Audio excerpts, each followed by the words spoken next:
Olá, alunos e alunas de Filosofia Moderna e Filosofia Contemporânea.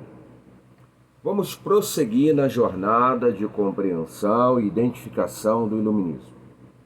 Falamos sobre Kant em nosso primeiro momento de aula. No segundo momento de aula, estivemos observando uma definição mais acadêmica, mais consensual do Iluminismo. E agora nós vamos fazer uma investigação de algumas características desse movimento filosófico tão importante. Essa palavra característica é uma palavra muito fundamental na questão do conhecimento, porque aponta para aquilo que é capaz de caracterizar alguma coisa ou alguém. Somos conhecidos pelas nossas características. Um país tem as suas características. Uma determinada religião tem as suas características. Um livro tem as suas características. Então, características é aquilo que forma realmente a possibilidade de compreensão de alguma coisa. A possibilidade de compreensão de um texto, a possibilidade de compreensão de uma paisagem, a possibilidade de compreensão de uma ação governamental. Pelas características, nós vamos definindo os objetos de análise do conhecimento. Veremos algumas características do Iluminismo.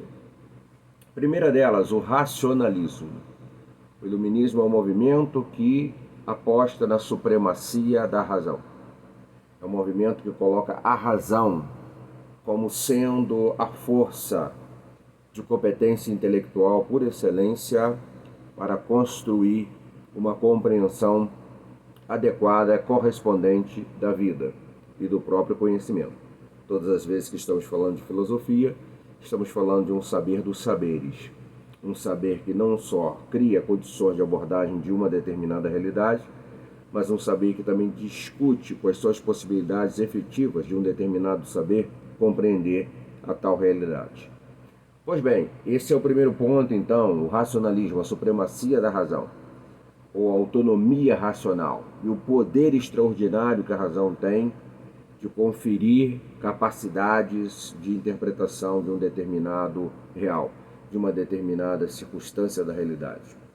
Segunda característica do Iluminismo, o humanismo, é a valorização da herança cultural greco-romana, em certo sentido, um pouco da contestação da cultura judaico-cristã. O Ocidente vive permanentemente esse embate entre uma herança que nós podemos definir como filosófica grega e uma herança que nós poderíamos definir como judaica e cristã. De um lado, uma herança que tem a ver com a razão autônoma. Do outro lado, uma herança que tem a ver com a possibilidade do conhecimento a partir de uma revelação. De um lado, um pensamento mais naturalista e do outro lado, um pensamento mais marcado por uma influência da metafísica. Então, o divisor de águas aí é a questão da religião e seu papel. Na herança judaico-cristã, a religião tem um papel decisivo para a compreensão do indivíduo e do cosmos que ele se insere, ou dos cosmos que ele se insere. Tanto o seu cosmos social, como o cosmos maior que diz respeito ao universo como um todo. Essa é a típica questão relacionada ao mundo de religião. Por outro lado, há uma compreensão histórica da filosofia grega em que a observação do mundo natural através do exercício lógico de pensamento das coisas que são alcançadas pelo sentido é a grande questão que se coloca para o conhecimento e nenhuma outra além disso. Outro elemento importante como característica do iluminismo é o antropocentrismo, o homem como alvo da civilização. O homem o ser humano é o ponto-chave do processo civilizatório, não só porque ele constrói esse processo civilizatório, e também porque ele deve ser alvo das articulações da construção desse projeto civilizatório. É feito por ele e para ele. Essa é uma dinâmica, é um ponto muito essencial para a concepção iluminista, para a sua antropologia e para a sua leitura do fluxo de funcionamento de uma ordem social. Um outro elemento importante, o quarto elemento aqui de característica do iluminismo, é o cientificismo.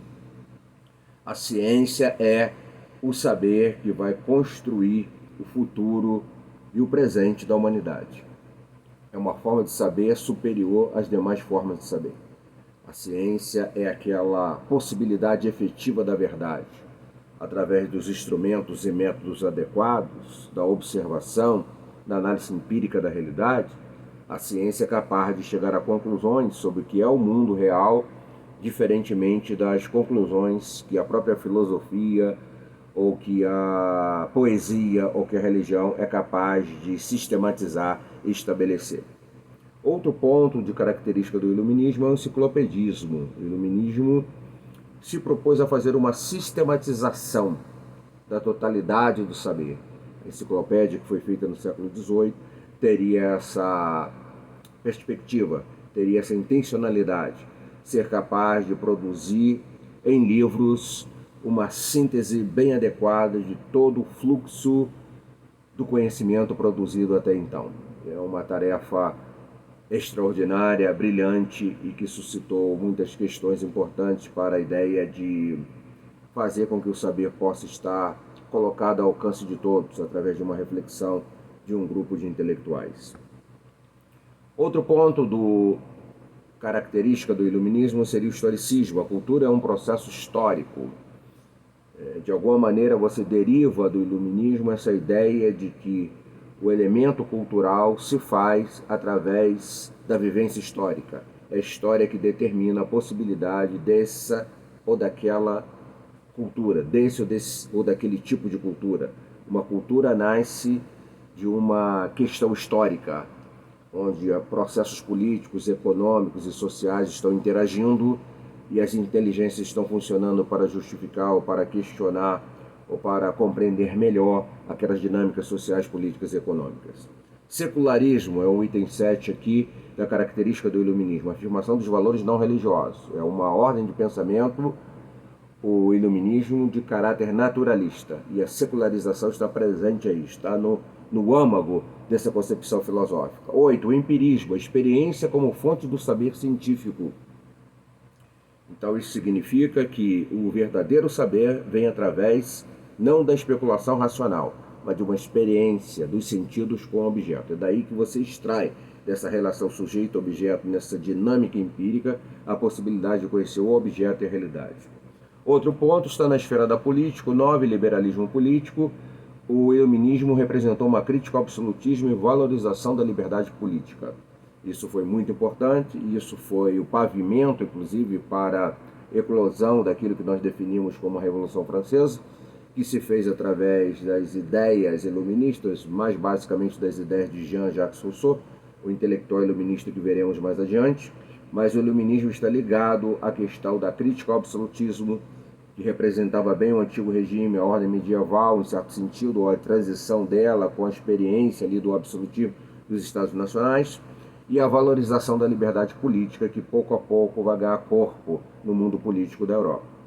E o último item aqui, ou quase ele, ainda não o último, o subjetivismo religioso, a perspectiva da fé na experiência individual e não pelo domínio eclesiástico. Então se enfraquece essa questão institucional do poder de uma religião de controlar as consciências em geral, e agora a religião fica mais à mercê da possibilidade de escolha do indivíduo e da sua ação de razão na identificação dos valores religiosos que ele entende que melhor contempla o seu anseio de fé e a sua leitura da vida espiritual. Teríamos o deísmo e o agnosticismo como item 11. Deus não é participante do processo social e não pode ser definido com razão e lógica. Então Deus está fora do processo de compreensão de um exercício racional efetivo. E Deus criou as coisas e estabeleceu ao homem a condição, através da razão, de levar adiante o processo da vida.